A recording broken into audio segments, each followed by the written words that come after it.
couple of years ago, I found you on Twitter and you were tweeting about some religious experiences and you had some research about Bitcoin as a religion, things like this. And I started to follow you.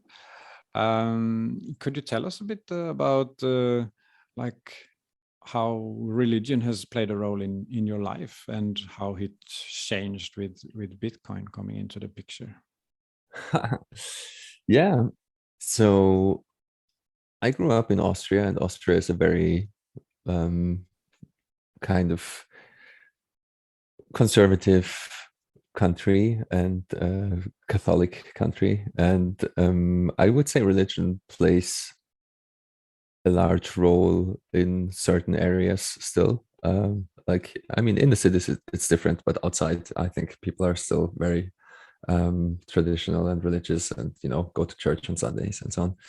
And so that was my first contact with religion, was basically organized Catholic religion. Both like my family was a little bit involved in that,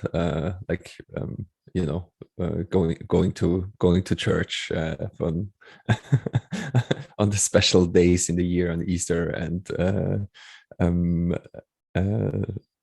Christmas and so on, like that. That's just what you did. And I wouldn't say that my dad was very religious, but he went to church as well. And so my first contact with religion was kind of a rebellion against it. So I kind of, once I got a little bit older, or at the end of puberty, let's say, I rebelled kind of hard against it and was very against all forms of religion and very leaning towards the atheist viewpoint, in the sense that we now have science and technology, and we don't need these old myths anymore, and we can explain everything that used to be explained with gods using science and using like deductive reasoning and so on. And so I would say my first real touch point with religion was a negative one, in the sense that I dismissed it completely. And so far, even to be one of the what's the term,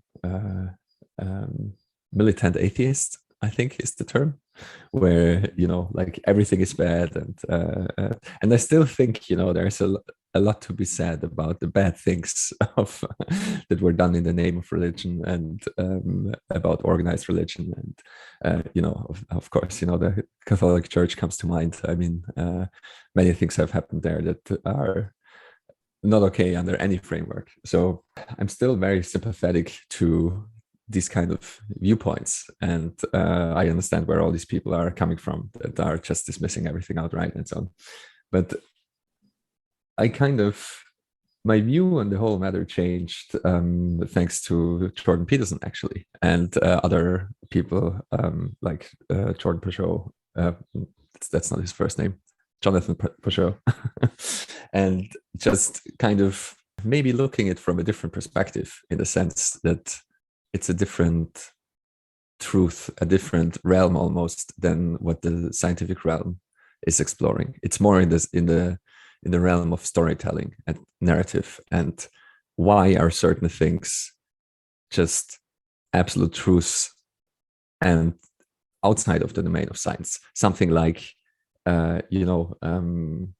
like a hero's journey, like why is this narrative, this storyline true, in the sense that this always happens to people, and it always has the same pattern, and, or like also something that Peterson says, why is the court jester like the precursor to the wise man, and why can he why are there certain people that are allowed to make fun of the king and won't be killed, and so on? Like this is outside of scientific exploration, I would say. I mean, you can explain some things with sociology and psychology, maybe, I don't know, but it's very, very different from like I don't know, measuring the speed of light or what have you, you know. And so this really changed my view on things in the sense that some things are just true in regards to human nature and human experience. And these stories are about those things, and they are not about, you know, like the age of the earth, and that the earth is like supposedly I don't know how many years old, you know, like there are these very shallow and very kind of these caricatures of those things where people will come out and say, yeah, according to the Bible, the earth is 6,000 years old. And then all the geologists make fun of the people that are saying this and so on. And I think this is just not very, very productive. And I used to be in the, you know, making fun of those kind of people camp, but I really changed my mind on that. And yeah, this is already a very long-winded answer, but to kind of come to the point of the what I call a religious experience, because I simply I don't have another word for it. Yeah. It's I mean, maybe I have other words for it. Basically, what happened was that for the longest time, and Eric Kaysen talks about this as well. For the longest time, I thought I was just insane. I was just okay. I studied Bitcoin and I came to certain conclusions. And as far as I could tell, I was the only one that came to these conclusions. And I was dismissing these conclusions because I just thought, yeah, no, that's crazy. And so I'm crazy and just, you know, like, don't really think too hard about it because, you know, like it's just the craziest thought that I have that, you know, like Bitcoin can't be killed and it can only grow and so it will swallow basically all the stored value of the earth and will become the one money and will, you know, like return the sovereignty to the individual and, you know, put the individual in the center again of kind of the power structures and so on. And this, of course, is a large change. And I didn't really lean into it because I thought, okay, that's insane, you know, like that's something that you just sometimes think up and that doesn't make it true. That doesn't mean that you're right.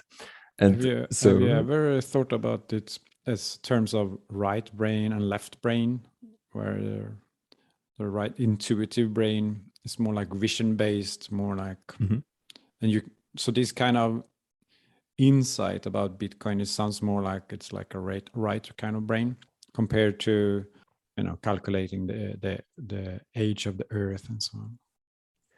Yeah, I think I mean there's a lot to be said about this. I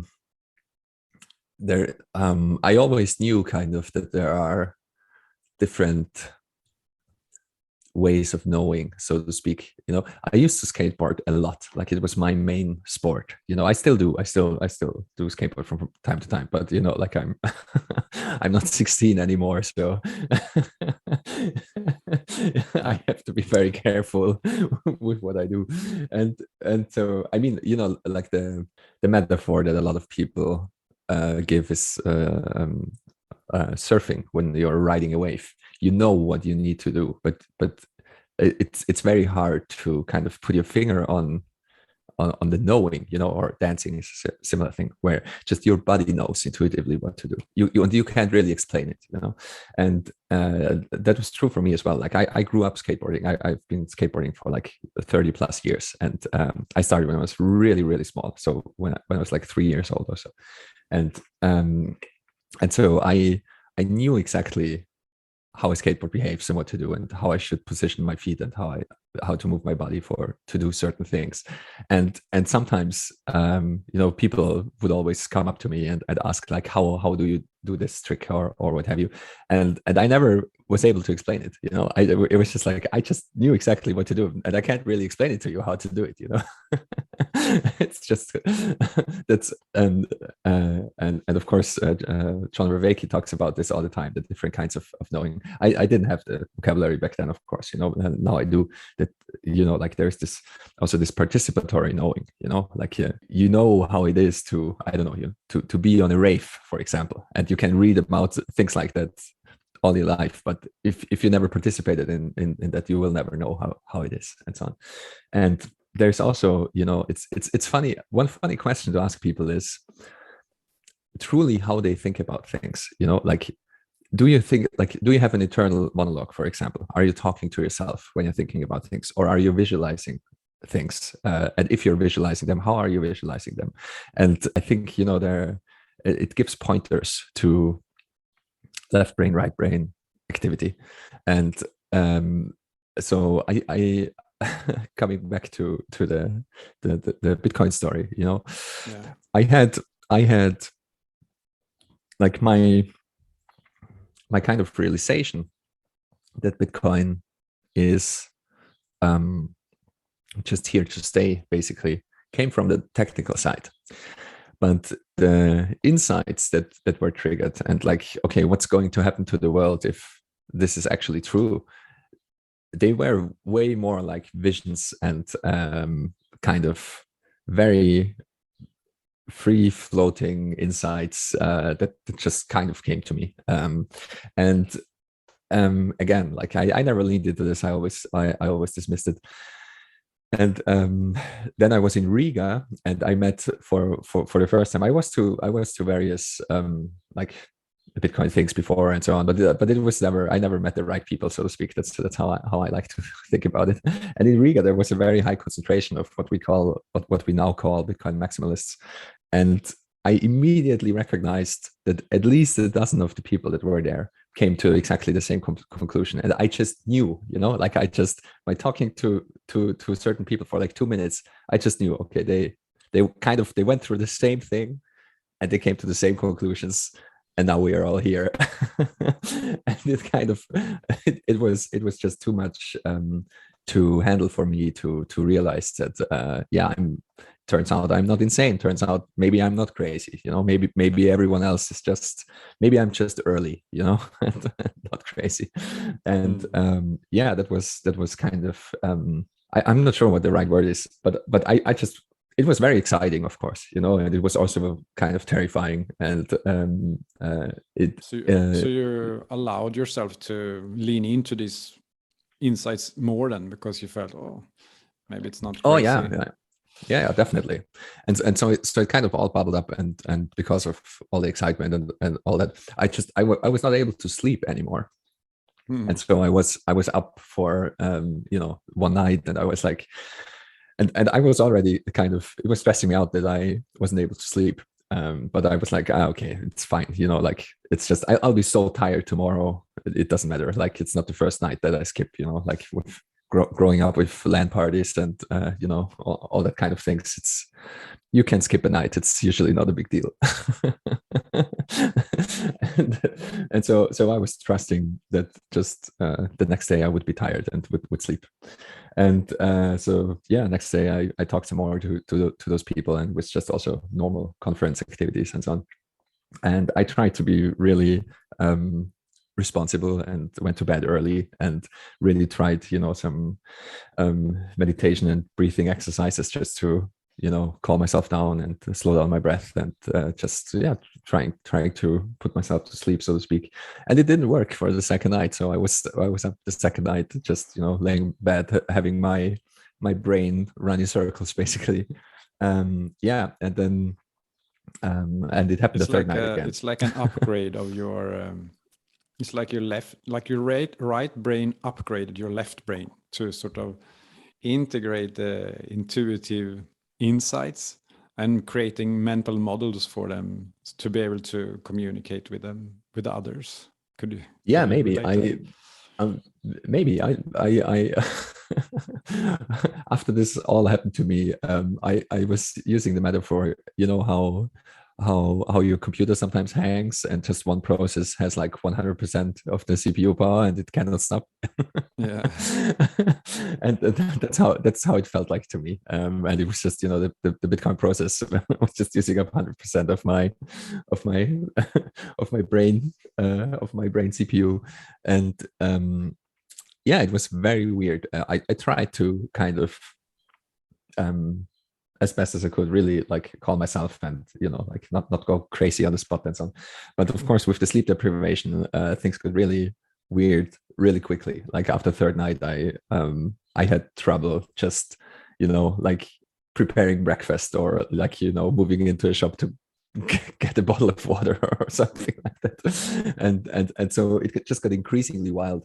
And in the end, I managed to kind of get back to Austria and get back home, and lots of wild things happened because like I was basically turning into a crazy person and was sleep deprived and all the rest of it, and I now understand all the religious texts that I've read in the past and I dismissed, like talking bushes and having visions and having, speaking with God and so on, because that's very much what it felt like to me after a couple of days of not sleeping and having my brain lit on fire by Bitcoin.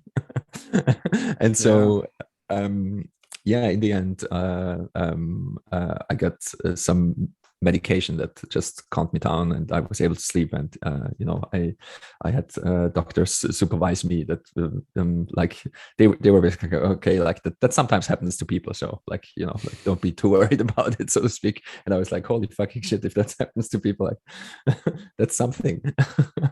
And so now to answer your original question, I was completely lacking I had no idea what happened to me, and reading more into it and talking to people and so on, it felt very much like just a spontaneous religious experience, kind of, like my aperture was opening up widely, and also to come back to the left brain right brain metaphor, it felt like there was no distinction anymore. Everything was completely connected all the time. And people that everyone who had a strong trip, I think, knows what I'm talking about, where you just make a connection between absolutely everything and everything is meaningful. That was something that completely blew my mind. Like everything was meaningful and things were, speaking to me directly, so to speak.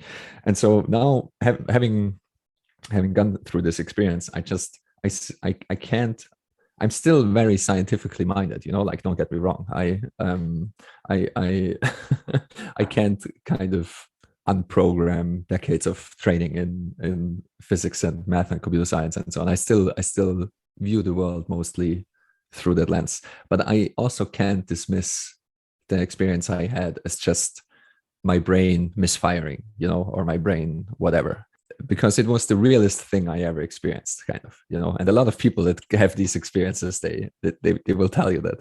But it's just, that's kind of the point where I'm at now. It's, I don't fucking know what happened, and I don't fucking know how the world works. I thought I knew, but I clearly don't. And everything might be more complicated and more mysterious than, like we might be able to decipher with our scientific tools. Let's put it like that. Yeah, very, very interesting. Thank you for sharing. I have gone through similar things and explored this a lot. That's why the name Bitcoin Consciousness Podcast, right? So from one perspective, on the left brain, the rational brain, they were dealing only with mental models, right? So we have mental models who we think we are. We have mental models what we think the world is. And then if we shift over to the right brain, everything just is. And in a spiritual sense, we can say that you start to identify with your timeless self or your soul or whatever. So if you shift to this right one, your identity becomes undefinable. It becomes beyond any concepts, and the world becomes beyond any concepts, because you exist in a state of what is, right? But if you hone this, if you exercise this awareness, we are able to live in this state and create an identity, like undefined identity in that state, where we know that all the left brain is doing, it's just dealing with concepts, right? About everything, but it's never truths. It's all the time subjective models of everything.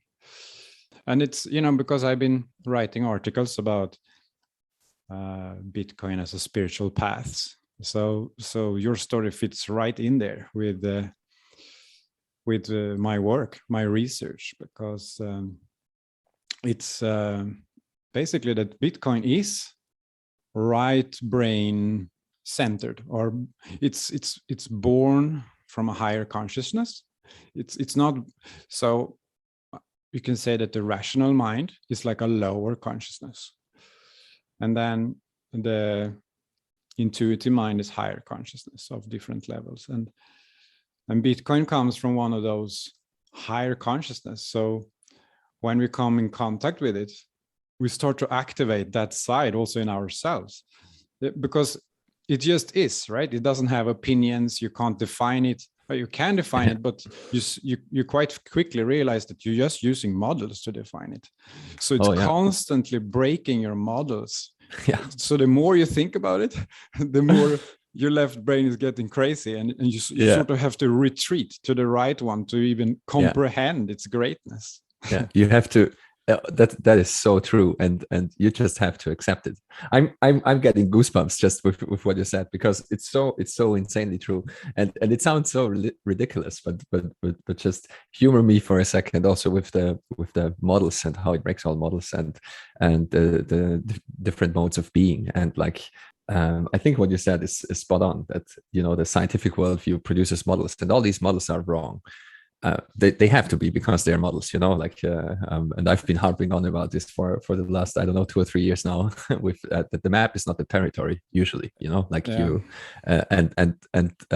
scientific worldview is very, very good at creating maps.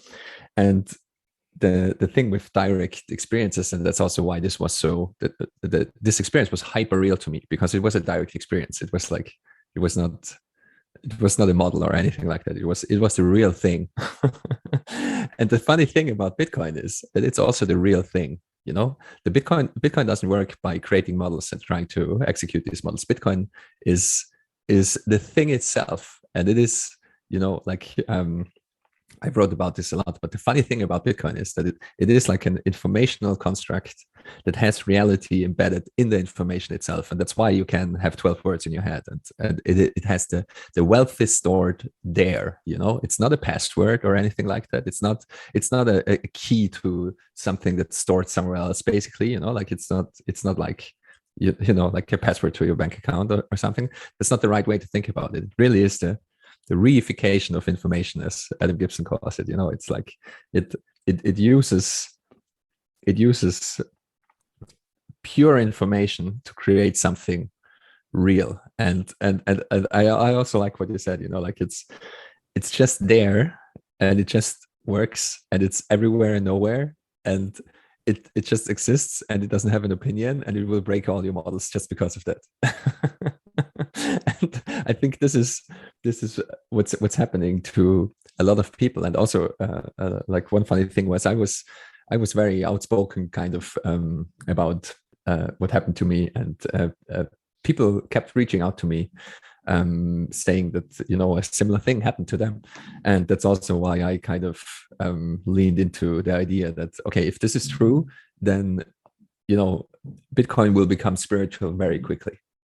And I think we see this happening, and that's why I said, like Bitcoin religion kind of is pre-programmed. It's if this keeps happening to people, and I think there is also a reason for that, because as you said, Bitcoin is just there. So it's this unmoving thing, and you just keep smashing your head against it, trying to understand it.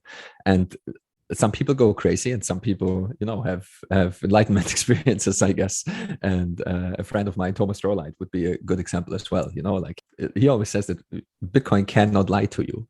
Like it is this beacon of absolute truth, because it is truth by definition. And it also seems to be allergic to lies. Like that's why a lot of people that want to corrupt it and want to change it and are saying untruthful things about Bitcoin, they will get rejected basically by the Bitcoin organism, or go crazy on their own and so on. And it's funny that this alone is enough to kind of turn on people, like really you start aligning with Bitcoin, and you start to burn off your untruthful self, or your what have you, your model self even, you know. And yeah, I think it's super super interesting that that's something in the end so simple as Bitcoin, you know, like once you understand it, once you understand how it works, it's not like super super super duper complicated. It's just so new that it's so hard to understand, you know. But it's interesting that it seems to be a repeatable experiment. It seems to happen to more and more people, and I don't know what the ratio is, you know, like if you take 1,000 people and everyone studies Bitcoin for 10,000 hours, you know, how many people will have these kind of experiences or these kind of personal transformations? I would guess that the percentage is actually higher than we would like to think. It's just that we're still at a stage where most people are not willing to talk about it publicly, I guess. I don't know. Yeah, I had my shift from left brain to right brain before Bitcoin existed. So it's more than 20 years ago now. But it's what made it the connection for me when I went down the Bitcoin rabbit hole was this with decentralization. And so it was sort of like a rumor I heard, like, but I didn't think that it was possible with pure, true decentralization. So I was just searching in that direction a lot, and then at some point I got convinced, and that's really when it clicked for me, because my spiritual journey during these 20 years was that I was visiting many different centralized religions, centralized spiritual paths, you know, teachers, gurus. And in my spiritual journey, I came to a point about 5-6 years ago when I realized that I can't find the truth outside of myself, and that it's actually inside of myself. And when it's inside of myself, this becomes decentralized, because if it's inside me, it's inside everyone. So when I was searching for God, you know, I was searching outside of myself for 15 years, all these different healing methods and stuff like this. But I did never realized, just on a conceptual level, I thought I was searching for God, but actually I was searching for sort of myself. I was searching for my node on the decentralized creation network, you know. So then I become really, I was setting up my own node on the decentralized God network, if you see what I mean. And then when I was looking around for the other religion, spiritual paths, they just looked like shit coins to me, because they were just centralized around concepts, you know, ideas of promises, empty promises, just to collect people, because they were, you know, insecure in themselves and they hadn't found their nodes, so they needed followers to feel worthy, you know. And so finding that spirituality and finding out that God is decentralized when I can't find him outside, and then finding that inside of Bitcoin, it was like Bitcoin was like a mirror of God, if you see what I mean. It was the pure, true decentralization. Any thoughts about that? Yeah, I'm not sure if you saw, but I like a short time after I had this experience, I wrote up some of my thoughts in a Twitter thread, and it's called Circularity. And like halfway down the thread, I will mention that I drew a certain pattern over and over again in my notebooks when I went through this experience, and I sometimes drew this round circular pattern as a mirror, because I also think that Bitcoin is a mirror, because it in the end it reflects like back to you who you are and how you view the world. And I also think that again, like Toma comes to mind again, because I feel like he's currently going through this all, and he just recently tweeted out, I think, you know, like not even 24 hours ago or so, that at the bottom of the Bitcoin rabbit hole you will only find yourself, you know. And that's very much true, I think.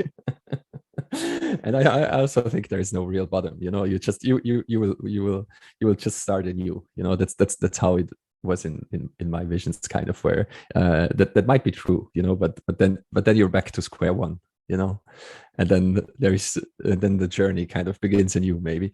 And yeah, I think we kind of, from a collective spiritual perspective, I think we knew these kind of things, or we know these kind of things. Definitely in the Eastern traditions, they know these kind of things. Ellen Watts talked about this a lot. Like that's just, it's, like the Godhead is in everyone, and most people just kind of act as if this wasn't true, basically. And yeah, I mean, it's, I don't know. I think it's interesting that you talk about these things um in the vocabulary of Bitcoin, with centralization and decentralization, because there is something to be said about that. Because if you look through history, it seems Mhm. people thought that God was sort of centralized, so they gathered Mhm. around different ideas rather than looking inside themselves. Yeah, I think that's very much true. So on my website, I use this slogan, you can say, when it says individual sovereignty on all levels. So I thought this represented my current direction.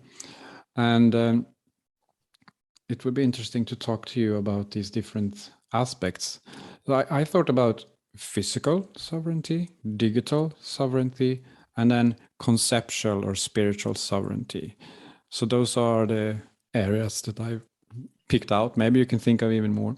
But if we start with the physical one, it's quite obvious maybe, but it's the ability for our physical body to be wherever it wants to be, wherever we want it to be, and for it to be able to act out any actions that we want it to act out. Like that's physical sovereignty. So for example, you have moved to another country recently, and you make sure that you create an environment there where you are able to choose which actions you do as much of the day as possible. Do you have any thoughts about this? Yeah, I think I quickly run into um edge cases and asterisks, kind of, that you have to think about, because it's obviously not doing like absolutely whatever you want to do. It's basically doing what you do by the limits bestowed upon you, and also without hurting others, for example. Like I think self-sovereignty is not about allowing yourself to act out your genocidal fantasies if you have them. Like that's, I think we always will need um certain things that ensure that it's not only optimized, or not only good for yourself, but also good for others, and yeah, good for your family and your community and your future self, and so on and so forth. So that's how I would like to think about it. Yes, but that's part of the sort of your discipline or your decision process, whatever it is, if it's intuitive or if it's rational. But you as a person, then, like a physical being, that you have the right to live in any way you want to. And then you, of course, if you do bad things, it's consequences of that. But still, Mm-hmm. Mm-hmm. if you live like the government wants you to live, then you will have certain imprints already from the school and so on. So they want you to live like they teach you in the school. So they want you to live under financial pressure to get the things that are deemed necessary from a culture point of view. So you spend your life basically trying to live up to other people's expectations, governments, families, wives.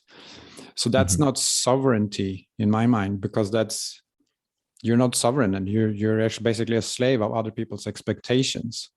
So when I say sovereignty, that you're able to take decisions however you do that, and live exactly the life you want to live. Yeah, no, of course.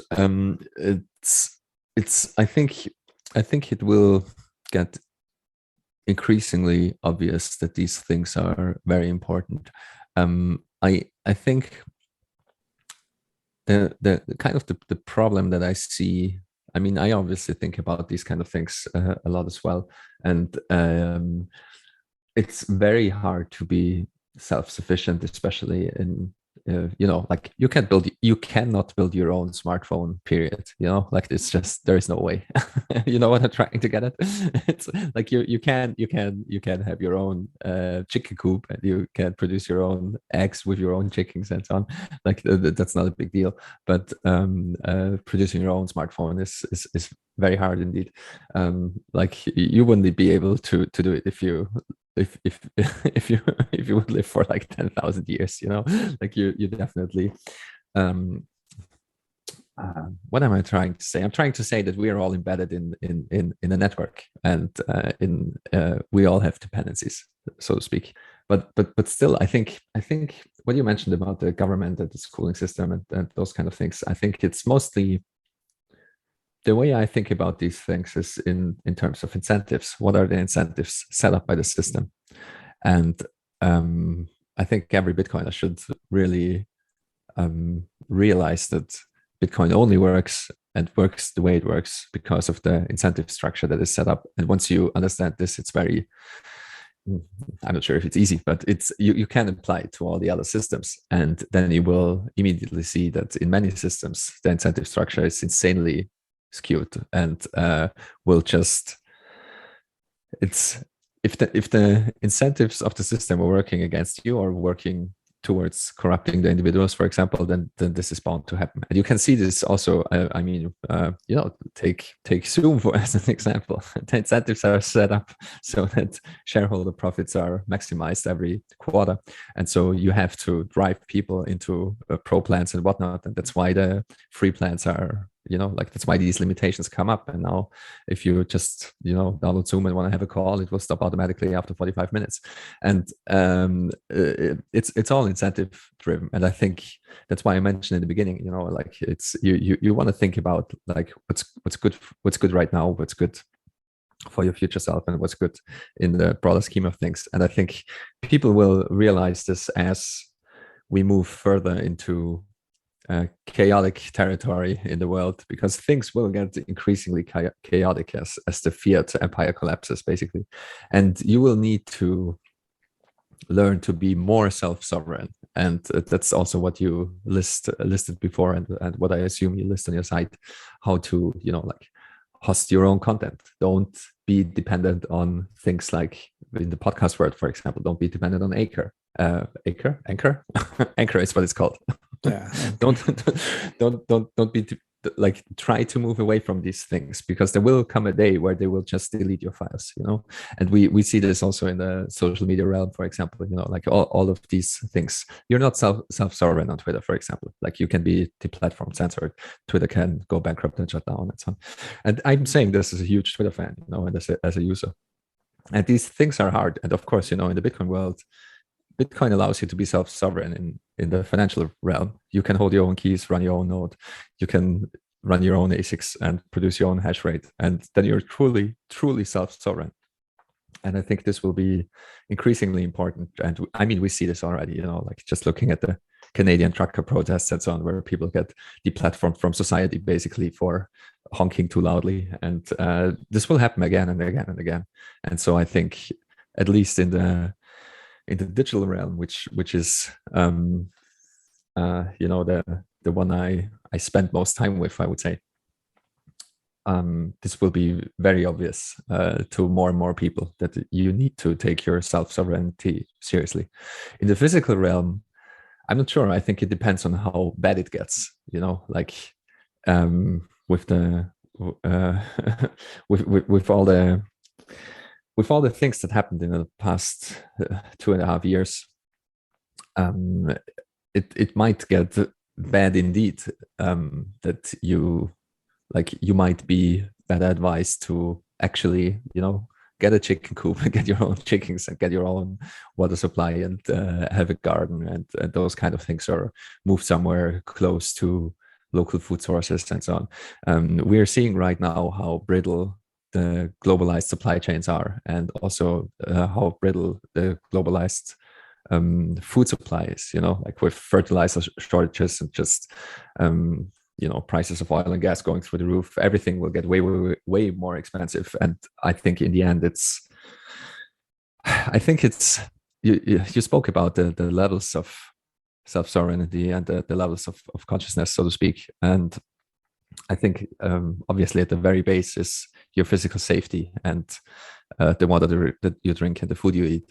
And the levels above that are like your digital self-sovereignty, and I guess your spiritual self-sovereignty is across all other levels, because I guess it will help you stay sane and maybe help you to execute the steps you need to take to become more self-sovereign. So yeah, I think all of this is important. It will become increasingly important over the next couple of years, because we're just moving into chaotic times. Yeah, I agree that they are connected, because your spiritual sovereignty is influencing your actions, and your actions is influencing what you want to do on the internet. And then you need to make sure that you're able to express yourself in the way you want on the internet. And so maybe the core here is actually the decision process, like the conceptual or spiritual aspect, because that's what's controlling everything else. And yeah, and if we connect this with, you mentioned the hero's journey, Joseph Campbell, maybe your hero's journey. And the hero's journey is, from my perspective, it's that you're breaking free from all those expectations, and to draw a connection with the node on the creation network, is that you're coming in contact with your node, with your inner divinity. So rather than acting on other people's expectations, before it's like mothers, fathers, teachers, employers, and then it's like wives and kids. So it's all the time all these external expectations, and if we only live to try to fulfill other people's expectations, we are ignoring our hero's journey, because we are not taking the decisions from our own node, our own divinity. We are just living up to other people's expectations. And when we go on this journey of the hero, we become ourselves, our true self, our timeless self. So that's the right brain again. So rather than trying to figure out what everybody needs with the left brain and doing everything, like our actions are based in what needs to be done, what we figure out, then after these spiritual awakenings that you had been talking about, when we get this identity that is beyond this life, and it's a more of an essence, timeless essence, and that we come in contact with this, and we feel a deeper purpose, or almost like a mission that we're here on earth to do, then the hero's journey is to discover, what is this purpose? Like, what am I doing here? What should I be doing? What actions should I take? And if we are not sovereign on all these levels, we are not able to tap into our deeper purpose. We're not able to take decisions from our own co-creator node. Are you following? I'm just babbling along here, but this sort of concludes so many things that we've been talking about up to this point. I am following, and I would like to ask you, what is it that you think that you're doing on this earth? Yeah, so I found my node, I found my essence, identity beyond this earth life. So I started to identify with timeless essence rather than the physical body or my self-image or the worldview. So then I wanted to go into this deeper and deeper and deeper and deeper and deeper.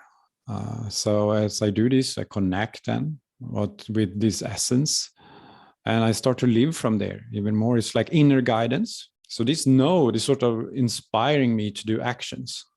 So my motivations is not to earn money or to become famous or to have, because my life turned out so that I fulfilled all of those criteria already as a 20-year-old. That's why I was sort of started to look for deeper meaning, because I was very ambitious as a teenager. So I fulfilled my dreams already around age 20. So since then, it's just been more about finding my essence and strengthening the connection with my essence to feel my purpose. And in some cultures, some subcultures, this sounds strange, but in spirituality, this is the thing. This is what everyone does. It's like you have to find your purpose. So my purpose is, it can't be defined because it's like coming from the inside every day. So, for example, like why I contacted you and why I'm doing this podcast, it was, it was prompted from inside, like visions. And it comes like a vision. And then I just notice, and then it comes again. And then, if it comes 2-3 times, that's how I take advice from my essence. And then I contacted you and said, you want to jump on the pod? So that's what I mean with spiritual sovereignty. I see. May I ask you, because you just piqued my curiosity, what you did in your early 20s or in your teenage years, or basically, what are you famous for in your previous life? If you don't have to share, obviously, but I just got curious. I'm happy to share that privately with you, but Okay, I want to I want to think about my digital sovereignty, right? Yeah. You don't want to combine identities on the air. Yeah. I see. I still, a lot of people kind of, I mean, people say so nice things about me and my work. I'm having a hard time coming to grips with that every single day. But they will also say, like you're like, how do you come up with this stuff, and why are you so good at explaining this, or what have you? And I have no answer. I have no idea where this is coming from. I mean, poets will tell you this all the time. It's not them coming up with the with the poems or with the art. It's like it's the muse, and it's coming through you. And so I try to be very. I try to not force it.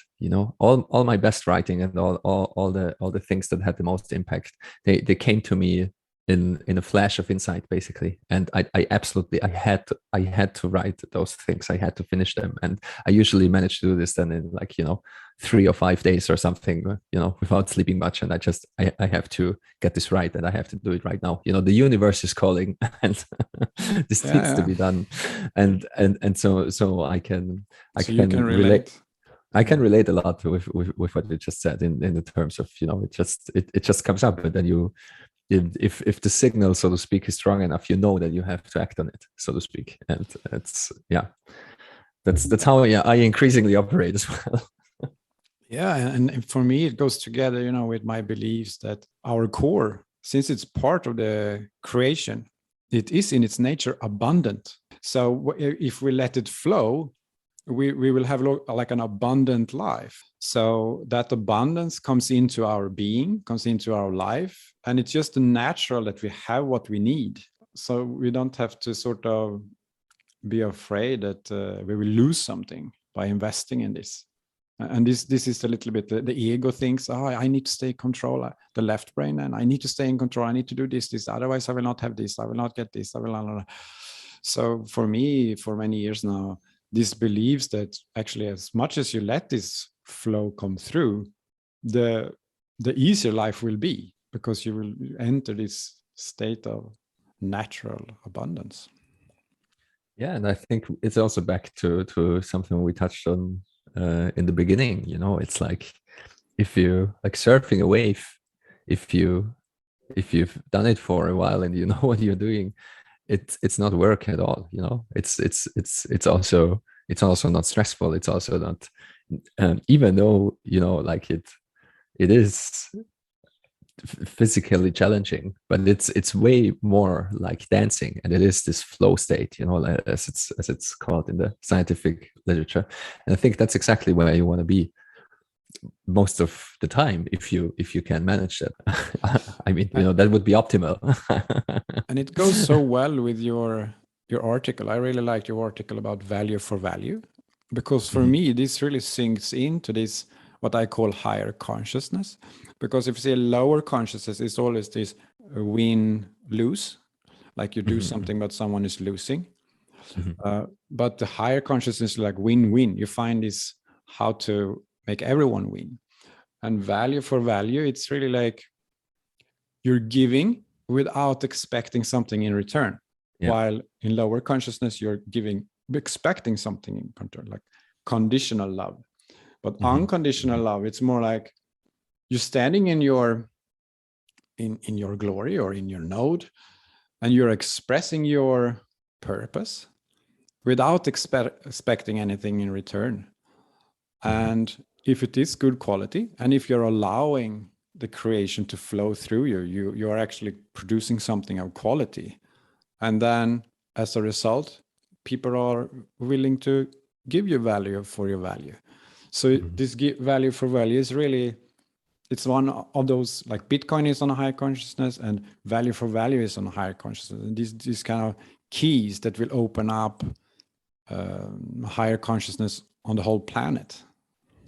I like that a lot. I did not think it about I did not think about it in this terms yet, but um, I think that's very fitting. You know, it's, and it truly is. Like I'm also surprised, and I think everyone who tried the value for value model, especially in podcasting, because in podcasting it can be easily automated, and people really like sending sets. It turns out, yeah, like it, they really want to let other people know that they appreciate them, and people will send and stream and boost sets your way if you enable this. And so it it was really surprising to me how kind of poisoned my thinking was by the conventional view of yeah, limiting. um it's a very limited view that you it, and I think it's, again, coming back to the informational realm, and how things work in the digital space. I think it is very, very different. You know, like if you have a physical artifact, if you're doing pottery and you create the pot with your hands, you know, like you can't create a million pots and just give them away for free. But if you write a blog post, you know, even though it's work as well, replication is free with podcasts as well, and so on. And so you have to think about the value that is created very, very differently, I believe. And I think the right way to do it is to just do it and do it as best as you can, and don't expect anything in return. And this is the value for value model, and you will be very surprised about what comes back, you know. Like, and also, because replication is free and because information is abundant and ideas are abundant, I don't think it makes any sense to build a fence around information or to build a fence around ideas. You know, information wants to be free. I think paywalls are an absolutely terrible idea. You never want to have a paywall around your stuff, and that's why I'm so excited about the whole value for value idea, the value for value model. That it's free for everyone, and if you found it useful, if you found it valuable, it should be very, very easy to show your appreciation and give value back. And that's what this is based on. And so I have very high hopes for this whole idea, because it's more a psychological shift than anything else. It is a shift in consciousness, basically. You know, it's not a technological shift, really. Even though, you know, we needed Bitcoin for this to really work, because micropayments didn't work before it, not economically feasible micropayments, at least. And so now that we have this, I think it will be very important to talk with people about this and to allow for this psychological shift to happen, that information should be free and abundant. And if you think it's good, if it helped you, if it was valuable for you, it should be very easy to give something back. Yeah. And if we compare this to, like, if you write a blog or you do something from your left brain, then it's all about trying to give people what you think they want, what you think they need. So you calculate, you rationalize, and you create something. For me, this just feels like you're selling yourself, because you're just, you're creating what other people want. It just feels like a slave mentality. If you compare to like what you describe, when you feel like you can hardly sleep for 3 days because you're writing an article, this is like you expressing you.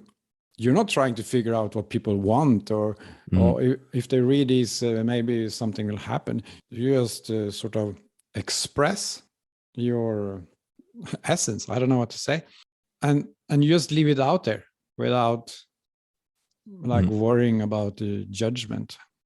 It's just two different, very different mentalities of. Yeah, no, absolutely. And it's, I just always, I feel that I have to do this. Like I have to do this. And that's why I also become so, that's where the lack of sleep comes from, like if you feel like you really, really have to do this, then it will be like, you will wake up and it's the first thing you think about. And what you mentioned in terms of audience capture and producing for the audience and not yourself and so on, I on purpose don't track anything on my site. For example, I don't even want to know.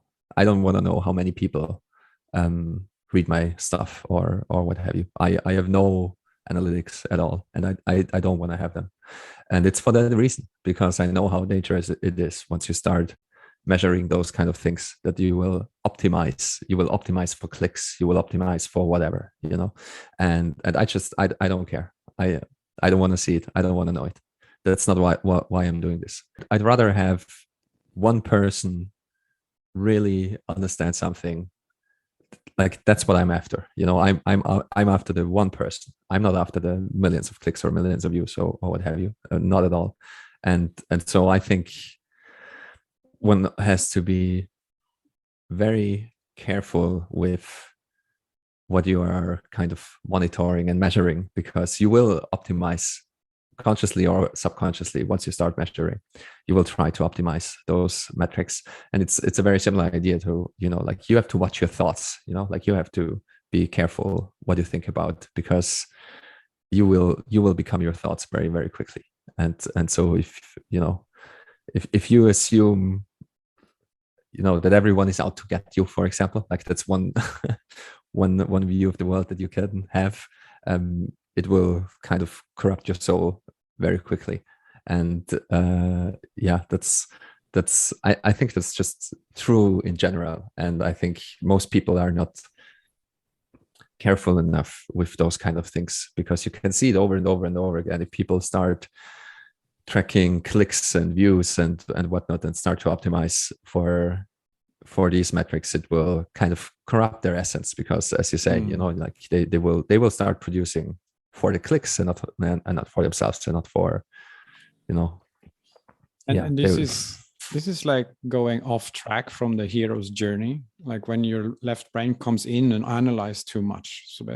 So if you get this, like you say, I have to write this article, or for me, like I have to create this project, or I need to do this, and then if the left brain comes in too much, like you're saying, you're checking statistics, you think, probably this will not work, then you're sort of breaking the flow. You ignore your essence, and you start trusting the feedback from the audience and so on too much. So you not checking the website statistics, it's sort of like an outer representation of your inner, that you're not trusting your inner critics also so much, that you're willing to go with the flow and not worry so much about this filter, so what can go wrong. And yeah, absolutely. I view it as like, if you're serious about stopping drinking, for example, the first thing that you have to do is throw out all the bottles that you have at home, and just never buy anything anymore, because you won't always have the resolve. Like you have to put yourself in a situation where you just can't access these kind of things. And that's why I'm not tracking things in the first place. I don't have any analytics whatsoever. there's no way for me to find out. I really hope that more people are kind of taking these things more seriously, and just also then using tools that are just very simple and are focused on the essential things, kind of, you know. And in terms of writing, it's just about the contents of the writing. You don't need really all the bells and whistles and analytics of that most modern platforms have. I don't think it's good. And yeah, that's also something that Adam Curry talks about a lot in the value for value model. He obviously, you know, like as the podfather, his medium is podcasting, and he will also tell you that all the podcasting metrics, they're essentially broken because, you know, a download is not a listener, and the listener is also not an engaged listener. You know, like it's very hard to measure these things in the first place, and you shouldn't take the analytics very seriously. And so it's way better to not care about it, have everything out in the open, run a value for value thing, and if it's enough to pay rent, what else do you want? You know, it's like you're doing what you love. you have full autonomy and full freedom in the sense of what you are producing and what you are talking about and so on. And yeah, it should just be enough. You know, I think we would have a way healthier media landscape if this would be the case for more producers and for more content outlets and so on. Like you don't have to be number one of the charts, and you don't have to, not every podcast needs to have like 10 million listeners and so on. And not every blog needs to be read by millions of people, you know, like I don't know. It should be about the exchange of ideas, and it should be about also speaking your mind freely, which comes back to the self-sovereign idea. You know, like you should not be forced to self-censor because of audience capture or because of advertising or because of platform risk or what have you. And I really hope that value for value will move us into a direction where more people are speaking their mind and are speaking freely. I think that's very much needed. That was all the questions I had. Thank you very much for your time and your insights and your speculations today. Thank you so much for inviting me. It was a pleasure talking to you. That was great. Is it anything else you want to mention before we finish? Or? No, not really. People will find me at my stuff online. I'm still writing. I'm still you know, exploring Bitcoin as best as I can. Still, I mentioned in the very beginning, you know, like I always talked about this as a religious experience because I don't have any other words. And as I said, this another thing popped into my mind, that how you can kind of describe it. It's basically Bitcoin completely blew my brains out, and I'm just, you know, in the process of picking up the pieces. And if you want to replace brain with ego or with soul or what have you, you're free to do that as well, because, you know, as far as I'm concerned, that's what happened. And I assume that this will I will be picking up the pieces for a long time to come. So if someone wants to tag along, it's I'm inside. I'm easy to find in cyberspace, I would say. Yeah. Good. So I will see what happens in the future. I wish you all the best. Likewise. And see you in cyberspace. Yes, see you there.